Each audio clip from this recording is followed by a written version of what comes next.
Assalamualaikum warahmatullahi wabarakatuh. Waalaikumsalam warahmatullahi wabarakatuh.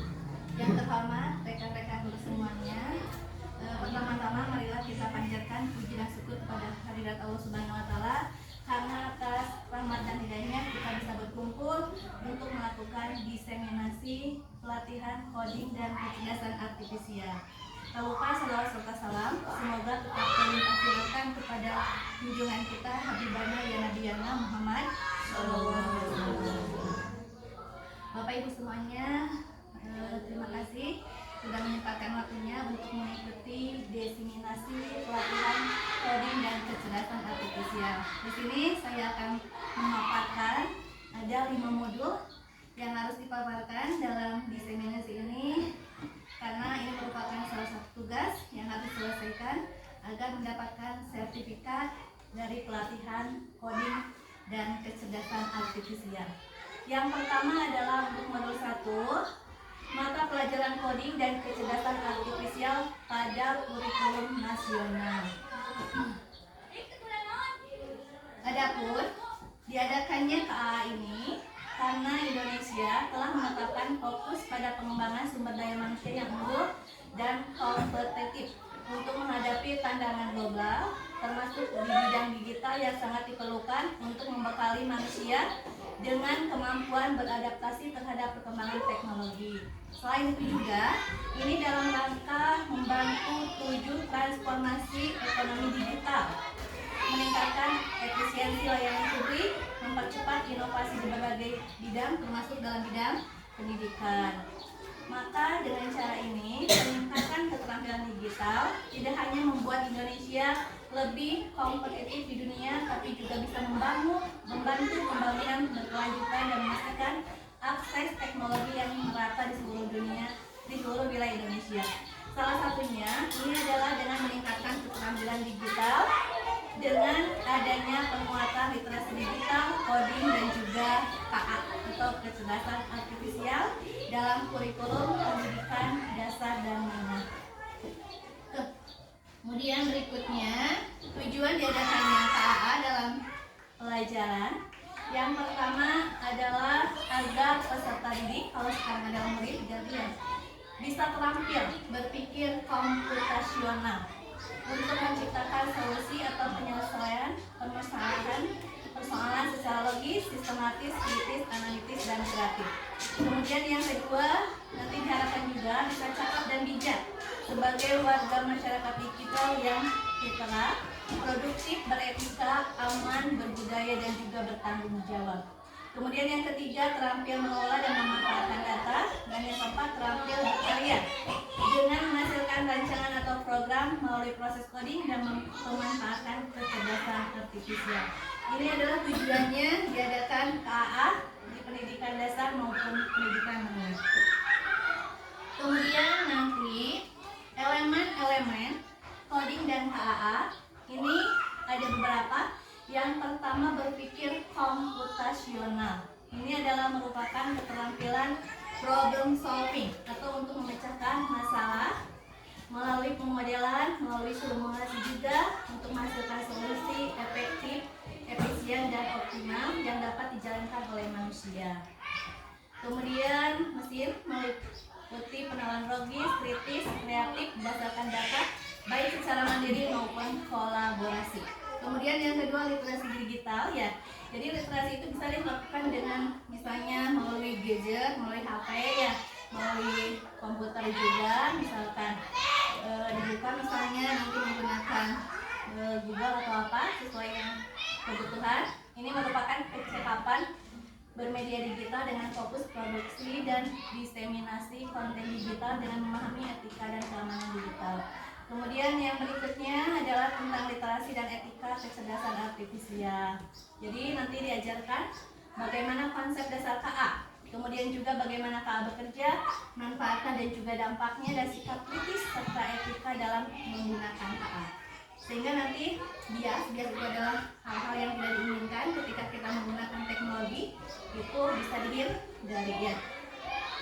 Kemudian pemanfaatan dan pengembangan kecerdasan artifisial ini adalah kemampuan memanfaatkan KA untuk menyelesaikan masalah, kemudian juga peningkatan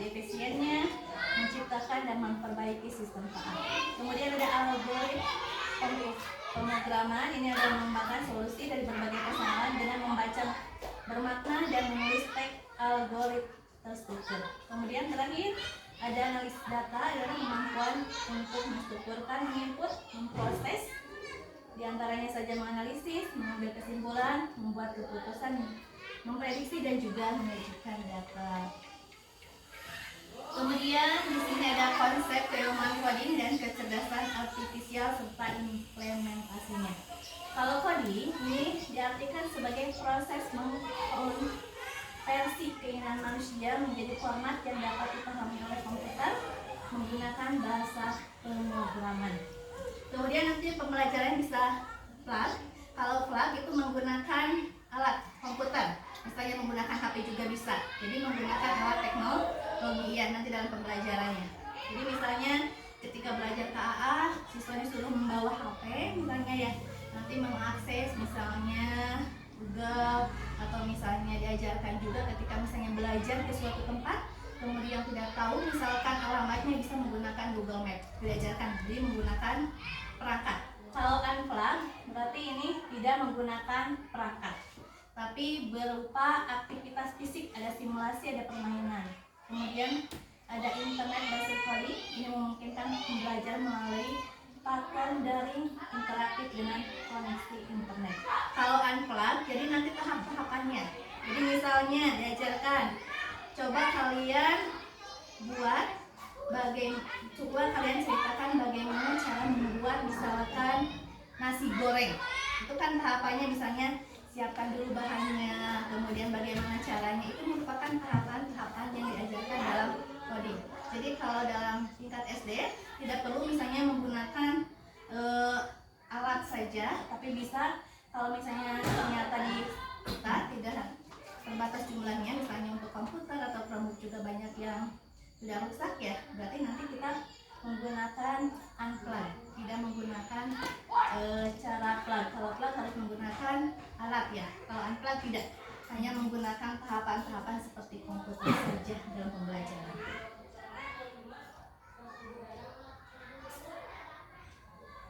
Kemudian berikutnya lagi, untuk kecerdasan artifisial adalah kemampuan sistem untuk secara akurat menginterpretasikan data eksternal, belajar dari data tersebut dan menerapkan pembelajaran tersebut untuk mencapai tujuan dan menyelesaikan tugas tertentu. Itu pengertian dari kecerdasan. Jadi kalau untuk modul 1 itu adalah sekilas ya, sekilas dari modul-modul berikutnya yang nanti untuk materi-materi dari modul 1 akan dijelaskan lagi secara lebih terperinci di modul 2, 3, kemudian juga 4. Kemudian kalau untuk modul 2, ini adalah tentang berpikir komputasional sebagai dasar coding dan kecerdasan artifisial. Nanti untuk berpikir komputasional diartikan kemampuan menyusun solusi masalah secara logis dan sistematis sehingga dapat diproses oleh manusia maupun komputer. Kemudian nanti prinsipnya, ini ada beberapa prinsip. Yang pertama adalah decomposition atau dekomposisi, pemecahan masalah. Jadi nanti diajarkan di kelas, misalnya ya, siswa misalkan materinya misalnya disajikan dulu sebuah masalah, problem solving. Misalkan di sini misalnya si A akan berulang tahun. Bagaimana cara kalian ya berpikir komputasional supaya ulang tahun tersebut bisa berjalan lancar, kemudian juga bisa tidak sampai misalnya bertele-tele kegiatan menyiapkannya. Maka yang pertama, decomposition atau dekomposisi merupakan cara yang terbaik. Jadi nanti masalah itu dipecah menjadi bagian-bagian kecil. Misalnya disiapkan dulu, misalkan kue ulang tahunnya mau di mana, kemudian tempatnya di mana, kemudian siapa yang diundang. Itu dekomposisi. Jadi suatu masalah besar dibagi menjadi beberapa masalah kecil, ya supaya lebih tersusun bagaimana pemecahan masalahnya. Kemudian kalau yang kedua ada pattern recognition. Ini adalah pengenalan pola. Jadi nanti misalkan diajarkan juga kalau misalnya coding bisa integrasikan dengan pelajaran matematika. Misalnya polanya adalah 2, 4, 6, 8. Kemudian nanti siswa disuruh berpikir, berarti 2, 4, 6, 8 setelahnya angka berapa? Selanjutnya itu adalah pengenalan pola ya. Berarti ternyata beralih dari satu tingkat ke tingkat lainnya adalah naik 2 tahapan ya. Itu pengenalan pola. Ini juga termasuk pembelajaran coding. Sebenarnya sudah sering kita lakukan ya dalam kegiatan sehari-hari. Kemudian yang ketiga abstraksi. Kalau abstraksi adalah menyaring informasi yang tidak relevan. Misalnya ceritakan dulu, misalnya pelajar bahasa Indonesia, kita bercerita misalkan ya mengenai misalkan Indonesia merupakan negara kepulauan. Diceritakan misalnya Indonesia terletak di antara dua samudra Hindia dan Samudra Pasifik. Kemudian juga ada Pulau Sumatera, ada Pulau Jawa, ada misalnya Kalimantan, kemudian misalnya ada pulau-pulau kecilnya. Jadi nanti intinya kita bisa mengetahui, oh ternyata ini bercerita tentang negara kepulauan yaitu Indonesia. Jadi banyak dulu ceritanya ya, padahal intinya adalah satu misalkan ya. Itu contohnya abstraction. Kemudian kalau algoritma ini berpikir algoritma. Jadi menyusun langkah-langkah atau instruksi. Jadi misalkan diajarkan bagaimana caranya membuat nasi goreng. Ya, itu adalah berpikir menggunakan algoritma. Jadi tahapannya misalnya siapkan bahan dulu, kemudian panaskan misalnya penggorengannya ya. Kemudian misalnya siapkan dulu misalnya bawang merah misalnya kan ya. Itu adalah berpikir algoritma. Jadi kalau dalam pembelajaran di SD, coding itu berupa tahapan-tahapan seperti komputer. Jadi seperti kita ketika akan misalnya menggunakan komputer harus dinyalakan dulu laptopnya ya.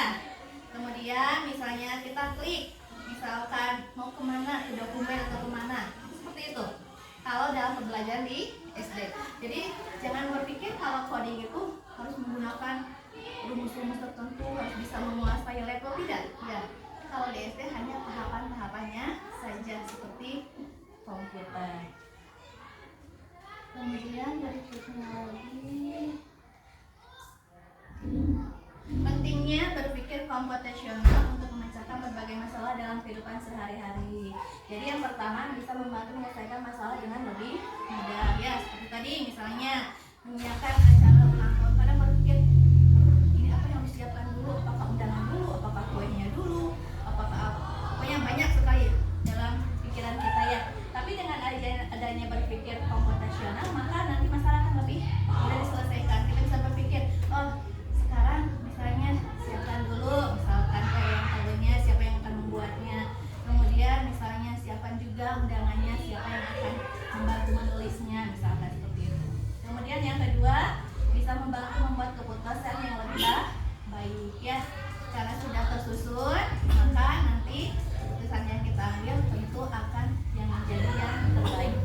Kemudian mengajarkan cara berpikir kreatif dan terstruktur ya. Jadi nanti siswa diajarkan berpikir kreatif, bagaimana mereka bisa berpikir untuk memecahkan sebuah masalah, kemudian melalui tahapan ya. Kemudian yang keempat, membantu menghemat waktu dan lebih efisien. Seperti tadi misalnya ketika akan berangkat ke suatu tempat tidak tahu tempatnya di mana, alamatnya kita bisa menggunakan Google Map ya untuk membantunya, sehingga nanti bisa cepat sampai ke tempat tujuan. Kemudian juga membantu beradaptasi dengan teknologi. Yang tadinya misalnya belum bisa menggunakan HP anak-anak misalkan ya, tapi misalkan ketika diajarkan misalnya ada pelajaran coding misalkan ya, bisa menggunakan HP, bisa juga menggunakan komputer ya, karena diperkenalkan. Kemudian berikutnya pembelajaran berpikir komputasional. Pembelajarannya menggunakan dua cara, yang pertama plug, yang kedua unplug. Kalau plug tadi dikatakan menggunakan perangkat teknologi, baik bisa berupa komputer, tablet atau aplikasi yang mengajarkan konsep berpikir komputasional. Kalau unplug ini tidak menggunakan perangkat elektronik, tapi melalui aktivitas-aktivitas yang ternyata sudah terstruktur ya. Seperti tadi misalnya diajarkan, coba kalian jelaskan bagaimana membuat nasi goreng, bagaimana membuat misalkan mie goreng atau kopi, ya itu kalau unplug. Jadi tahapan-tahapan ketika kita menggunakan komputer itu diterapkan.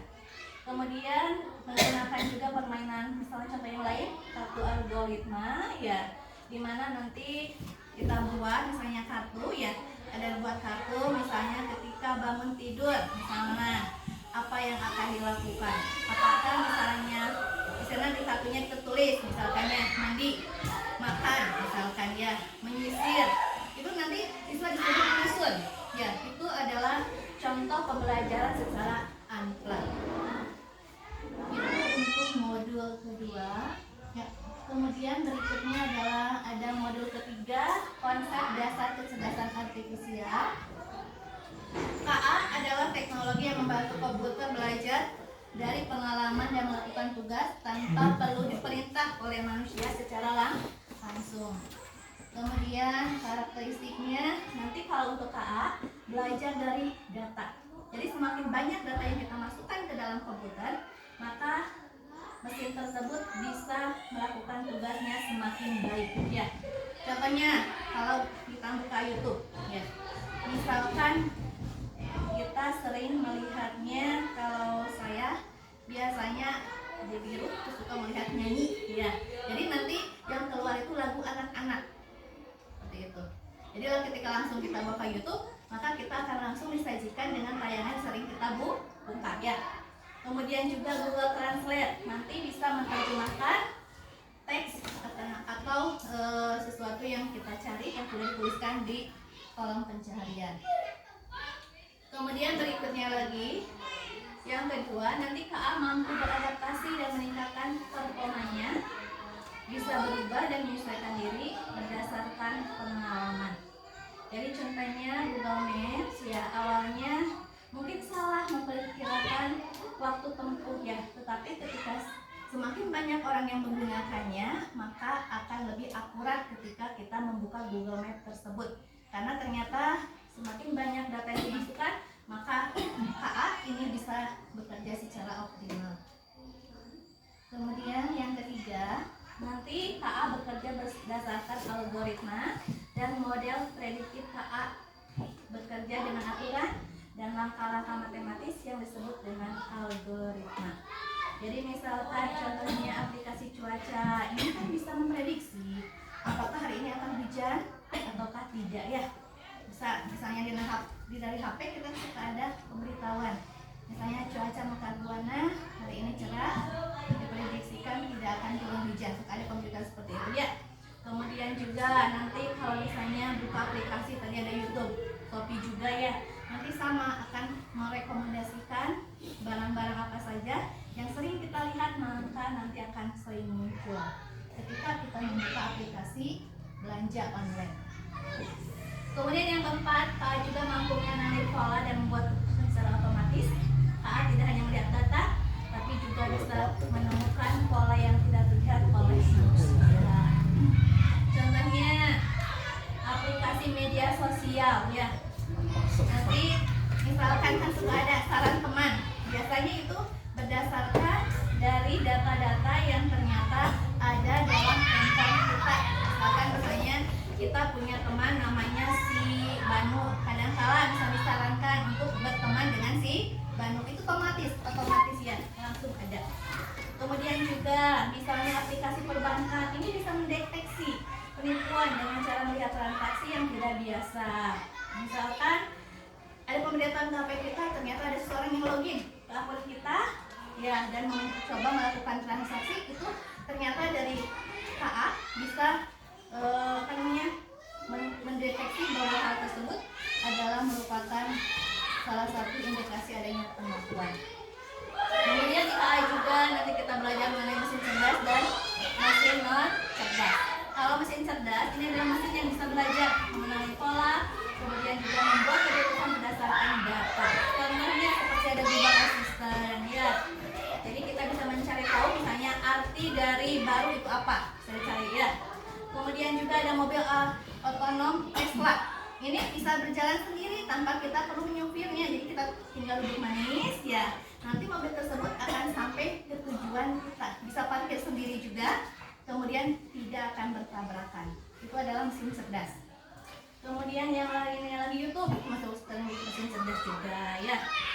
yang kedua, mesin non cerdas ini adalah mesin yang berfungsi sesuai dengan instruksi yang telah diprogram oleh manusia dan tidak bisa membuat keputusan sendiri.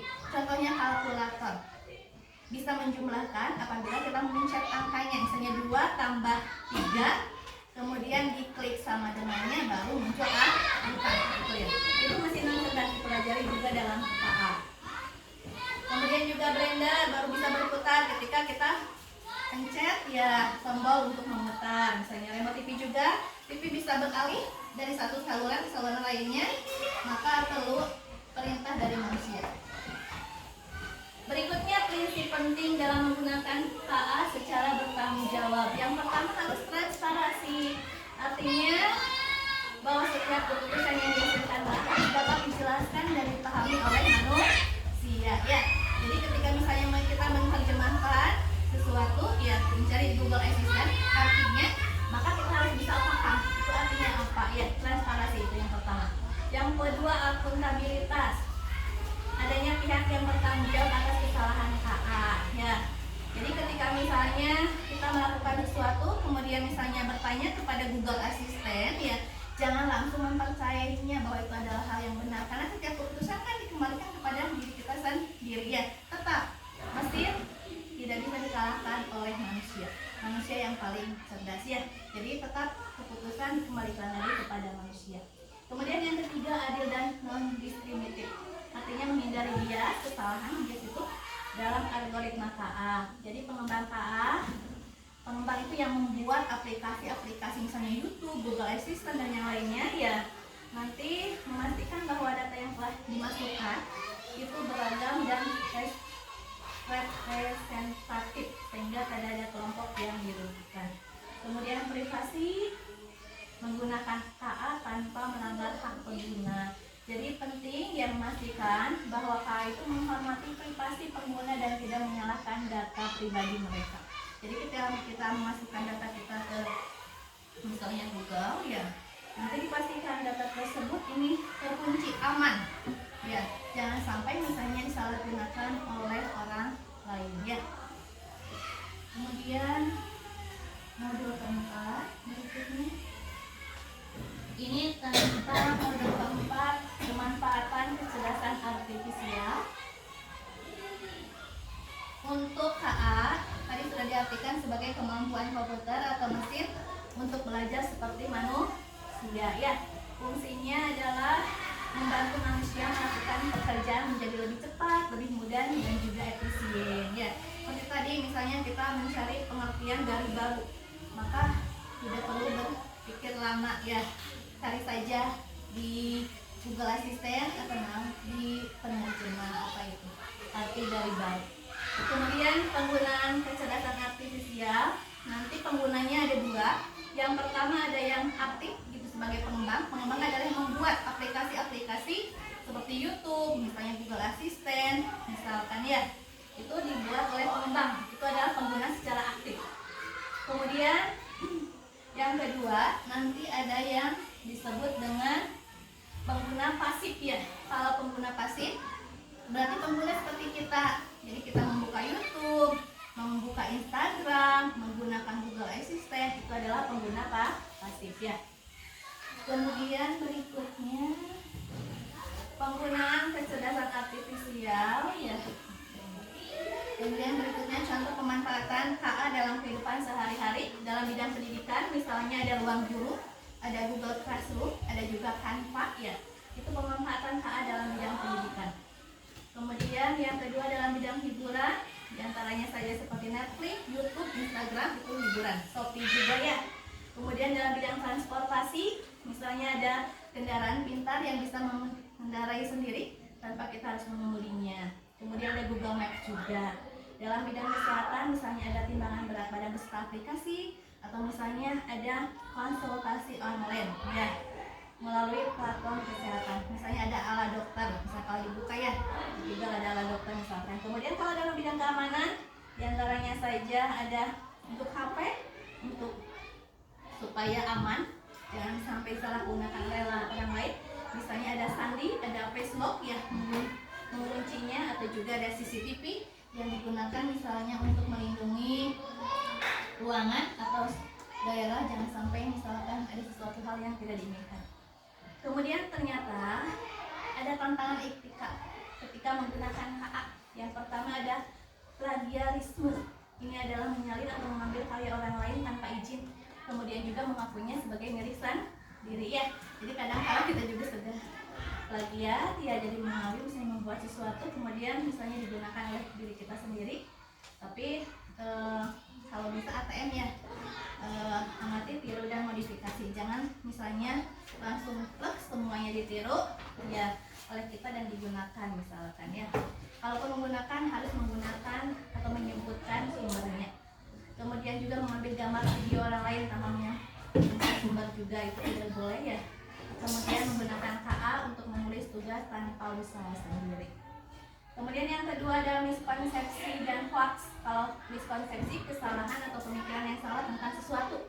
Kalau hoax adalah berita palsu atau informasi yang tidak benar, tapi disebarkan seolah-olah itu ada sebuah fakta kejadian yang nyata. Kemudian ada diskriminasi, adalah perlakuan yang tidak adil terhadap seseorang atau kelompok berdasarkan warna kulit, jenis kelamin, bahasa, dan yang lainnya. Dan yang berikutnya pelanggaran privasi, atau itu adalah hak menyimpan informasi pribadi tanpa diketahui orang lain tanpa izin.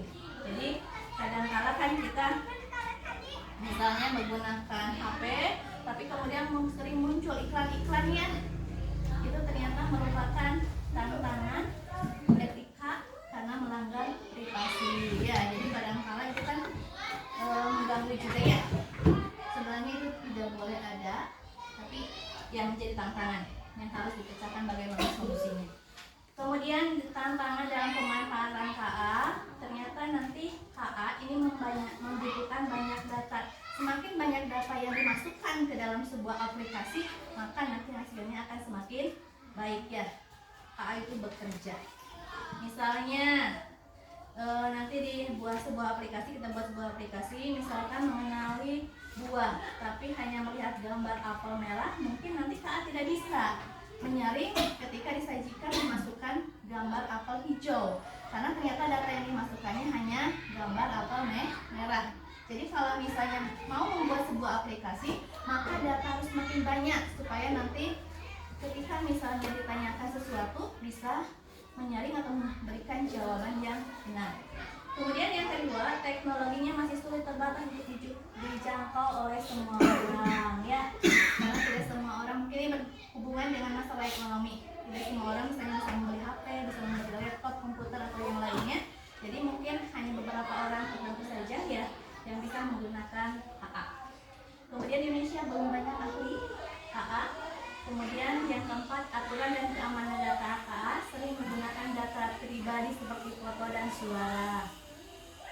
Oleh karenanya ada aturan nanti harus melindungi privasi seseorang agar data mereka tidak bisa disalahgunakan. Jadi kadang-kala mungkin ada yang wajahnya mirip ya, kemudian misalkan atau suaranya mirip, misalnya digunakan untuk sebuah aplikasi, maka ketika orang lain menggunakan aplikasi tersebut bisa dibobol ya, kalau misalnya ternyata kemudian berikutnya kecerdasan artifisial dan tantangan sosial. Yang pertama, potensi penyebaran hoax melalui teknologi KA.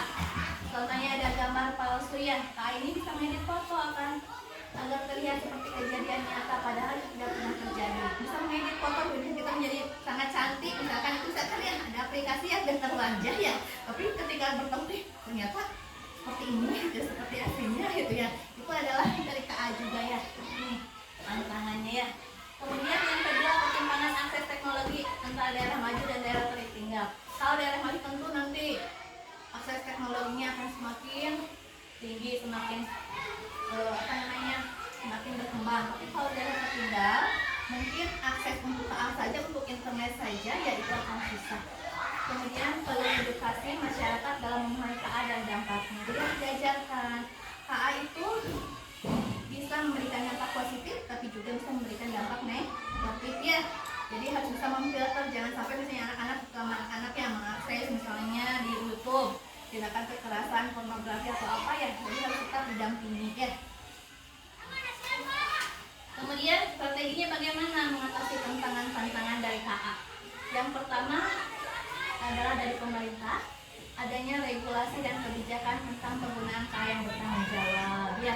Jadi nanti di media sosial atau platform digital ini misalnya ada peraturan yang tidak bisa aplikasi tersebut tidak bisa dibuka diakses oleh anak-anak kalau misalnya berbahaya ya. Kemudian yang kedua, pendidikan dan pelatihan yang meningkatkan kesiapan peserta didik menghadapi era digital ya. Kemudian yang ketiga, penguatan kompetensi literasi digital peserta didik mendukung penggunaan KA secara bertanggung jawab ya. Jadi nanti kita ada kemampuan ya, teknologi itu sendiri menyaringnya ini aman dan digunakan ya, sehingga nanti jangan sampai tertipu oleh berita-berita palsu atau hal-hal yang tidak baik. Kemudian pemanfaatan KA dalam kehidupan sehari-hari, misalnya tadi ada Google Translate untuk menerjemahkan kata dalam bahasa asing, ada misalnya YouTube ya, ada Netflix ya, bisa nonton video. Kemudian juga ada permainan memiliki layar komputer yang belajar di permain. Kemudian juga ada Google Lens, jadi foto ya HP menggunakan aplikasi Google Lens, nanti dari foto tersebut bisa keluar ya, diterjemahkan misalnya atau dideskripsikan misalnya gambar itu apa ya. Kemudian ada Siri, ada Google Assistant yang bisa menjawab pertanyaan-pertanyaan. Masih banyak ya, tadi ada YouTube, ada misalnya kalau dalam bidang ekonomi ada belanja online dan lain-lain. Kemudian berikutnya membimbing anak-anak aman menggunakan KA. Yang pertama adalah adanya kontrol orang tua. Jadi jangan sampai anak dibiarkan membuka HP sembarangan ya, membuka aplikasi yang tidak diinginkan. Jadi lebih baik mereka nanti buat aplikasi YouTube Kids. Jadi nanti kalau YouTube Kids sudah jelas aplikasi yang tidak baik tidak akan muncul di YouTube Kids. Kemudian ajarkan juga peserta didik tidak memasukkan data pribadi ke aplikasi KA tanpa izin orang tua ya. Itu harus diingatkan. Jadi jangan sembarangan masukkan data kita ke dalam aplikasi KA karena itu bisa berbahaya. Kemudian dorong juga peserta didik bertanya kepada guru atau orang tua jika menemukan informasi yang mencurigakan. Jadi kalau misalnya ada telepon atau ada WA ya yang ternyata mencurigakan, indikasinya penipuan ya, itu juga harus disampaikan, nanti harus bicara sama ayah sama ibu. Kemudian etika penggunaan KA, yang pertama harus jujur dan terbuka. Yang kedua bisa bertanggung jawab, adil untuk semua orang dan juga menjaga privasi pengguna. Ini modul terakhir adalah tentang pedagogik dan kecerdasan artifisial. Prinsip pedagogik ya ini kita perlukan. Pedagogik ini berasal dari bahasa Yunani dari kata paidos yang artinya anak, agogos mengantar, membimbing atau memimpin. Jadi ini menekankan kepada kita bahwa ternyata guru itu penting tidak hanya mengajar tugasnya, tetapi juga mendidik siswa agar bisa mandiri dan memecahkan masalah. Prinsipnya itu ada 6. Yang pertama kita harus paham karakteristik peserta didik, karena tiap anak itu memiliki karakter yang berbeda ya. Ada yang misalnya ketika gaya belajar audio, jadi dia bisa masuk pelajaran yang kita ajarkan dengan cara mendengarkan. Ada yang visual, jadi harus melalui gambar. Ada juga yang melalui audio visual, jadi keduanya digabungkan. Harus melihat dan juga harus diterangkan yang mendengar. Kita harus paham karakternya. Kemudian juga ada yang anaknya pemarah, ada yang misalnya anaknya pemalu ya. Kita harus paham karakternya supaya nanti bisa memberikan pengajaran yang sesuai. Kemudian yang kedua, mengetahui dan memahami teori belajar dan prinsip pembelajaran didik. Kemudian yang ketiga, menguasai konten dan kurikulum.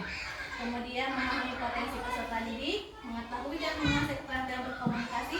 Dan yang keenam, memahami proses penilaian dan evaluasi belajar. Berikutnya, ternyata pembelajaran berorientasi pada keterampilan berpikir tingkat tinggi atau high order thinking skills. Ya, ini merupakan proses berpikir kompleks dalam menguraikan objek materi, menyusun kesimpulan, membangun representasi dari materi yang dipelajari, menganalisis dengan cara dekomposisi atau abstraksi, membangun relasi antar objek yang melibatkan aktivitas mental yang dipelajari. Kemudian menurut jenjang taksonomi Bloom, ya nanti keterampilan yang digunakan untuk mengidentifikasi proses tingkat tinggi ini ada dua. Yang pertama keterampilan tingkat rendah, seperti mengingatnya apa arti misalnya geografis itu mengingat. Kemudian yang kedua harus paham, understand.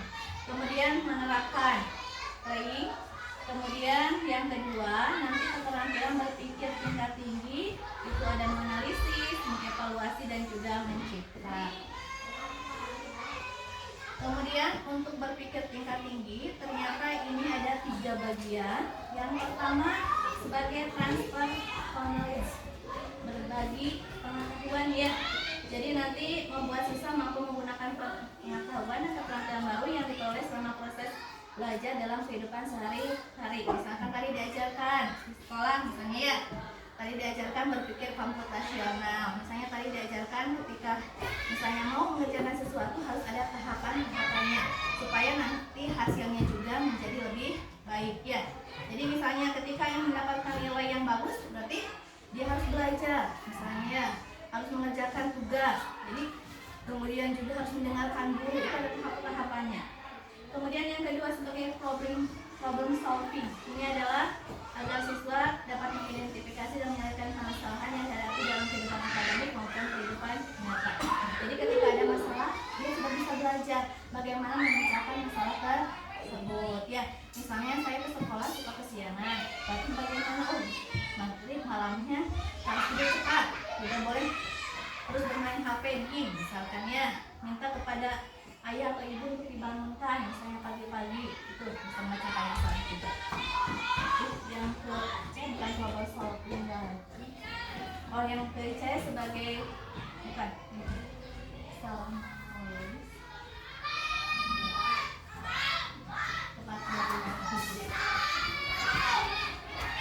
kemudian berikutnya ini adalah tahapan-tahapan taksonomi Bloom. Nanti ada dimensi pengetahuan dan dimensi kognitifnya. Kalau faktual, di sini ada pengetahuan sebagai terminologi ya, dan yang lainnya. Ini adalah taksonomi Bloom ketika kita misalnya berpikir tingkat tinggi ya. Jadi ada misalnya mengingat, memahami, mengaplikasi. Ada C4-nya menganalisis, kemudian C5 evaluasi dan juga membuat grade ya.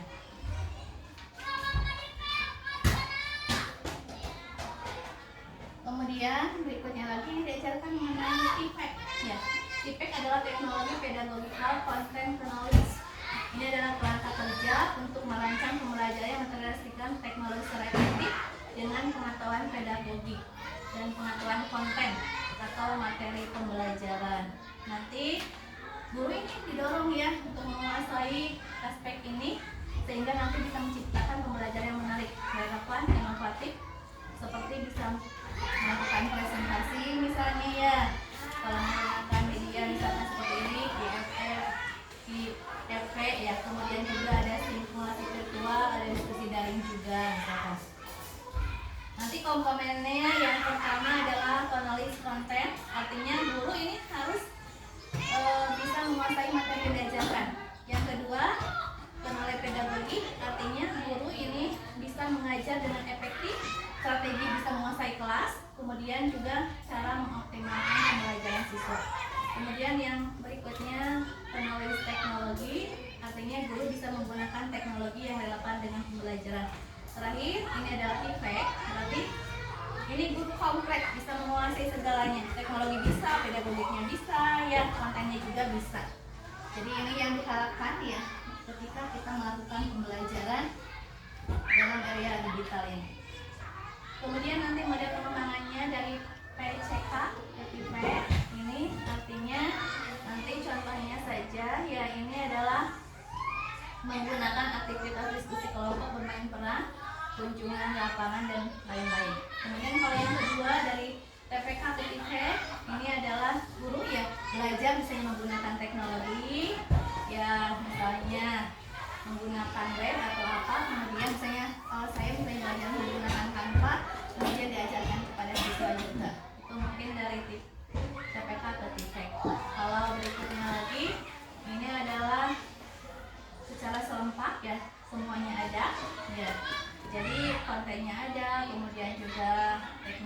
ada, materinya ada, semuanya ada ya. Kemudian nanti guru ini banyak menambah pengetahuannya melalui kursus atau pelatihan dan juga pengalaman di lapangan. Kemudian ini ternyata dalam pembelajaran coding juga dipelajari tentang pembelajaran mendalam ya. Yang pertama, rancangan pembelajaran atau desain pembelajaran. Ini adalah pengembangan pengajaran secara sistematik yang digunakan secara khusus teori pembelajaran untuk menjamin kualitas pembelajaran. Nanti ketika merencanakan pembelajaran, kita harus paham dulu. Yang pertama, CP-nya dulu harus paham ya. Kemudian juga TP-nya, kemudian ATP. Kalau CP, kompetensi pembelajaran harus dicapai peserta didik dalam fase perkembangan dari fase A sampai fase F. Kemudian yang kedua, nanti merumuskan tujuan pembelajaran ya. Nanti ada aspek pengetahuannya, rangkaian sikapnya harus ada. Kemudian baru menyusun ATP, yaitu panduan guru dan peserta didik untuk mencapai CP di akhir fase terakhir. Nanti baru merancang pembelajaran dan juga asesmen. Implementasi pembelajaran nanti dalam PM ya, pembelajaran mendalam ini diharapkan menerapkan 3 model pembelajaran saintifik. Yang pertama ada problem based learning ya, atau pembelajaran berbasis masalah. Jadi nanti siswa murid disajikan sebuah masalah, kemudian dipandu bagaimana bisa untuk menemukan solusi dari masalah tersebut ya.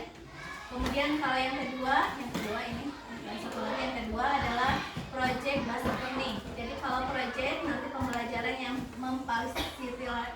memfasilitasi peserta didik melalui pembuatan sebuah proyek yang buat apa misalkan ya, apakah membuat misalnya bangun kubus atau apa itu ya contohnya. Kemudian yang terakhir inquiry. Kalau inquiry nanti mencari ya, jadi melakukan penyelidikan, melakukan pencarian informasi secara mandiri maupun berkelompok.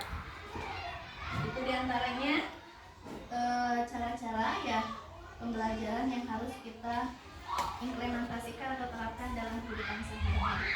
Mungkin ini adalah pemaparan pelatihan 5 modul. Jadi hanya secara sedikit saja bisa saya paparkan ya. Mungkin ada yang mau ditanyakan dulu? Enggak? Cukup. Jadi intinya kalau di SD ya untuk pembelajaran coding tidak perlu menggunakan perangkat digital ya, bisa tahapan-tahapannya saja. Sebenarnya sering-sering kita lakukan juga dalam kehidupan sehari-hari. Terima kasih.